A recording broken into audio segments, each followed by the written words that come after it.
ഒരു കുറ്റബോധത്തോടുകൂടി ഒരു വിശ്വാസം നഷ്ടപ്പെട്ട സാഹചര്യത്തിൽ ദീർഘകാലമായി തുടർന്ന് ചെല്ലാൻ കഴിയാത്ത മനോഭാവം, മാനസികമായ പ്രയാസങ്ങൾ അതിലുണ്ട്. കാര്യത്തിലേക്ക് വിവരിക്കുവാൻ ആഗ്രഹിക്കുന്നില്ല. ഒരു കാലത്തും സ്വീകരിച്ചിട്ടുള്ള രാഷ്ട്രീയത്തിനെ ചതിക്കുകയോ അതിനെതിരെ പ്രവർത്തിക്കുകയോ ചെയ്തിട്ടില്ല കഴിഞ്ഞ ദിവസം വരെ. ആ സാഹചര്യത്തിൽ പുതിയ ഒരു രാഷ്ട്രീയ പ്രവേശനം എന്തുകൊണ്ട് എന്നുള്ള നിലയിലും വരാം. കഴിഞ്ഞകാല പ്രവർത്തനത്തിന് ഞാൻ പ്രവർത്തിച്ച പ്രസ്ഥാനത്തിൽ കമ്മീഷൻ നടപടിയേക്കാൾ ഉപരി പാർട്ടി സമ്മേളനങ്ങളാണ്. 2001-ലും 2004-ലും പാർട്ടി സമ്മേളനങ്ങളിൽ ബ്രാഞ്ച്, ലോക്കൽ, ഏരിയ സമ്മേളനങ്ങളിൽ പോലും രാജയ്ക്കെതിരെ പ്രവർത്തിച്ചു, വിമുഖത കാണിച്ചു എന്നുള്ള വാചകം ഒരു തിരഞ്ഞെടുക്കപ്പെട്ട പ്രതിനിധികളും സമ്മേളനങ്ങളിൽ ഇന്നുവരെ ഉയർത്തിയിട്ടില്ല. നാളെ ഒരുപക്ഷെ ചെയ്യിക്കാം. എന്നാലും പൂർണ്ണമായ വിശ്വാസത്തോടും ഒപ്പം സാഹചര്യങ്ങളിൽ കടന്നു വരികയാണ് ചെയ്തിട്ടുള്ളത്. വാതിൽ തുറന്നിട്ടുണ്ട്, എപ്പോൾ വേണേലും പോകാം എന്ന വാചകങ്ങളിലൂടെ പല തവണകളും ഞാൻ പലപ്പോഴും ആവശ്യപ്പെട്ടിരുന്നു, ഉപദ്രവിക്കരുതേ എന്ന്. മാധ്യമ സുഹൃത്തുക്കൾക്ക് മനസ്സിലാക്കുമെന്ന് ഞാൻ കരുതുന്നു. വേട്ടയാടുകയും അവഹരിക്കുകയും ചെയ്യുന്നു എന്നുള്ള വാചകങ്ങളിലേക്ക് ഞാൻ കടക്കാൻ ആഗ്രഹിക്കുന്നില്ല. പലതും സഹിച്ചിട്ടുണ്ട്, ഞാൻ അതിലേക്കും കടക്കുന്നില്ല. എന്നാൽ ഒറ്റയ്ക്കല്ല, കുറേ സാമൂഹിക പ്രവർത്തകരും ഒപ്പമുള്ളവരും കൂടി ആലോചിച്ചതിൻ്റെ അടിസ്ഥാനത്തിലും പുതിയ ഒരു പ്രവേശനമാണ് ഇന്നത്തെ സാഹചര്യത്തിൽ ഞങ്ങളുടെ പ്രദേശത്ത്, പ്ലാന്റേഷൻ മേഖലയാകട്ടെ, ഇടുക്കി ജില്ലയുടെ പ്രശ്നങ്ങളാവട്ടെ, പരിഹരിക്കുവാനുള്ള ഒരു ശേഷി, ഒരു ഗവൺമെൻറ്റിൻ്റെ ഇടപെടൽ ആവശ്യമെന്ന് കണക്കാക്കിയതിൻ്റെ അടിസ്ഥാനത്തിലാണ് ഞങ്ങൾ അവിടെ നിന്ന് BJPയുടെ അധ്യക്ഷനെ വന്ന് കാണുകയും അതിൻ്റെ അടിസ്ഥാനത്തിൽ അദ്ദേഹവുമായി സംസാരിക്കുകയും ഉറപ്പ് നൽകുകയും രാഷ്ട്രീയമായ ഇടപെടൽ ഉണ്ടാവും എന്ന് പറയുന്നതിൻ്റെ ഭാഗമായും പുതിയ രാഷ്ട്രീയ പ്രവേശനത്തിലേക്ക് കടന്നത്. അപ്പോൾ അതിനെ സംബന്ധിച്ചുള്ള പുസ്തകങ്ങളിലേക്ക് ഞാൻ കടക്കുന്നില്ല, അദ്ദേഹം പറയുമെന്ന് ഞാൻ പ്രതീക്ഷിക്കുന്നു. തീർച്ചയായും ആരെയും പ്രസ്ഥാനങ്ങളിൽ നിന്നോ മറ്റോ എവിടെന്നെങ്കിലും അടർത്തി പോകണമെന്നുള്ള ആഗ്രഹമില്ല. പക്ഷേ നമുക്കറിയാം, ഈ പഞ്ചായത്ത് തെരഞ്ഞെടുപ്പിൽ പോലും 10% ഇന്ത്യയുടെ മുന്നണി ആ ബന്ധം കേരളത്തിൽ ഉണ്ടായിട്ടുണ്ട് എന്ന് നമുക്ക് നിഷേധിക്കാനാവില്ല. ഇന്ത്യയിൽ 2 സംസ്ഥാനത്ത് മാത്രമാണ് വ്യത്യസ്ത രാഷ്ട്രീയ സാഹചര്യം ഉണ്ടായത്. കേരളത്തിൽ ഇത്ര വേഗം അങ്ങനെ ഒരു മാറ്റം വരുമെന്ന് പ്രതീക്ഷിച്ചില്ല.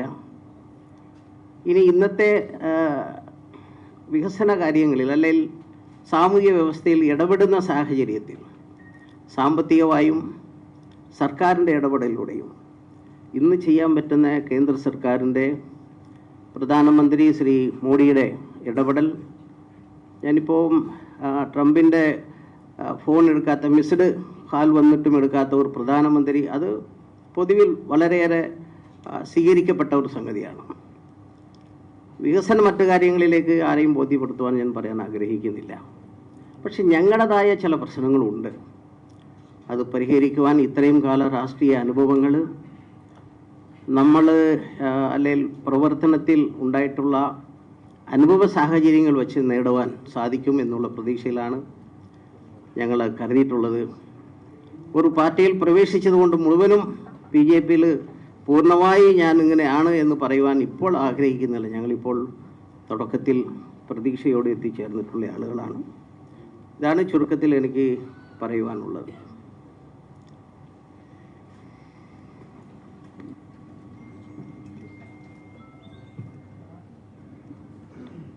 മൂന്നാറിൽ വെച്ച് 8-ാം തീയതി ശ്രീ S. രാജേന്ദ്രൻ്റെ നേതൃത്വത്തിൽ 100 കണക്കിന് വരുന്ന ആൾക്കാർ ഭാരതീയ ജനതാ പാർട്ടിയിലേക്ക് അംഗത്വമെടുക്കുകയാണ്. പാർട്ടിയുടെ സംസ്ഥാന അധ്യക്ഷൻ ആ പരിപാടിയിൽ മൂന്നാറിൽ പങ്കെടുക്കും 8-ാം തീയതി. അത് ഒരു ഇൻഫർമേഷൻ എന്ന നിലയിൽ അറിയിക്കുന്നു. നമ്മുടെ പാർട്ടിയുടെ സംസ്ഥാന അധ്യക്ഷൻ ശ്രീ രാജീവ് ചന്ദ്രശേഖർ, അദ്ദേഹത്തിനോടൊപ്പം ഈ പത്രസമ്മേളനത്തിൽ ഇരിക്കുന്നത് ശ്രീ PK കൃഷ്ണദാസ്, മുൻ സംസ്ഥാന അധ്യക്ഷൻ, ശ്രീ AN രാധാകൃഷ്ണൻ, NDAയുടെ സംസ്ഥാന vice chairman, Shri N Hari, പാർട്ടിയുടെ മേഖലാ പ്രസിഡന്റ്, അതോടൊപ്പം തന്നെ ശ്രീ ഷോൺ ജോർജ്, പാർട്ടിയുടെ സംസ്ഥാന ഉപാധ്യക്ഷൻ.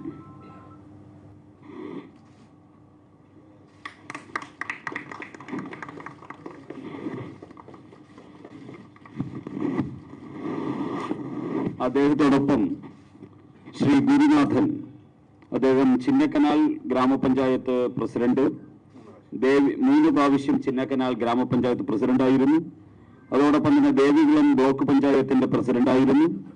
അദ്ദേഹം CPIയുടെ ഇടുക്കി ജില്ലയിലെ ഏറ്റവും പ്രശസ്തനായിട്ടുള്ള നേതാവാണ്. AITUCയുടെ ജില്ലാ സെക്രട്ടറി, അതോടൊപ്പം തന്നെ AITUC state working committee member തുടങ്ങിയ നിരവധി മേഖലകളിൽ, തൊഴിലാളി മേഖലയിൽ പ്രവർത്തിച്ച പരിചയസമ്പന്നനായിട്ടുള്ള ഒരു സീനിയർ ലീഡറാണ്. ശ്രീ ഗുരുനാഥൻ അവർകളെയും ഭാരതീയ ജനതാ പാർട്ടിയിലേക്ക് സ്വീകരിക്കുന്നു.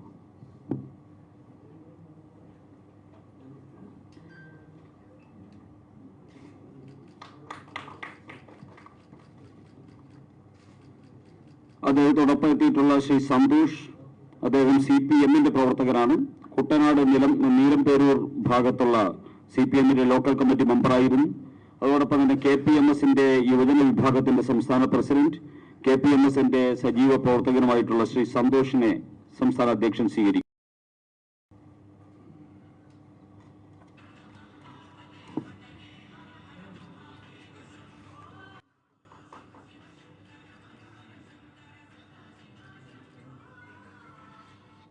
ഇവരെ മൂന്നുപേരോടൊപ്പം തിരുവനന്തപുരത്ത് നിന്ന് ഒരു MBA ബിരുദധാരിയും ടെക്നോക്രാറ്റും ഒക്കെ ആയിട്ടുള്ള ശ്രീ ദീപുരാജ് ഭാരതീയ ജനതാ പാർട്ടിയുടെ അംഗത്വമെടുക്കുകയാണ്. അദ്ദേഹത്തെയും സ്വീകരിക്കാനായി പാർട്ടിയുടെ സംസ്ഥാന അധ്യക്ഷരെ ക്ഷണിക്കുന്നു.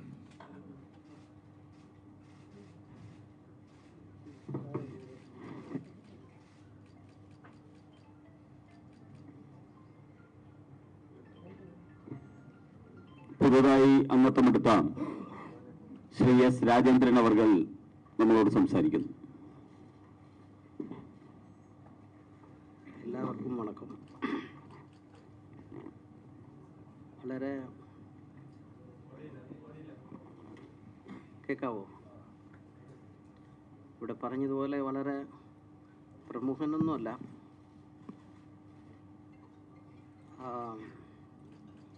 ദീർഘകാലമായി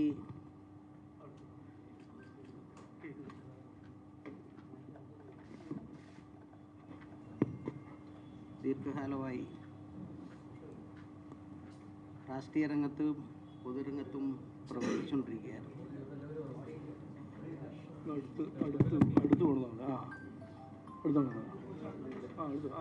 കേൾക്കാവോ? ഇപ്പൊ കേൾക്കണ്ടോ? ദീർഘകാലമായ രാഷ്ട്രീയ പ്രവർത്തനത്തിലായിരുന്നു. കഴിഞ്ഞ 4-5 വർഷക്കാലം പൊതുരംഗത്ത്, രാഷ്ട്രീയ രംഗത്ത് ഇല്ലായിരുന്നു, പൊതുരംഗത്തുണ്ടായിരുന്നു.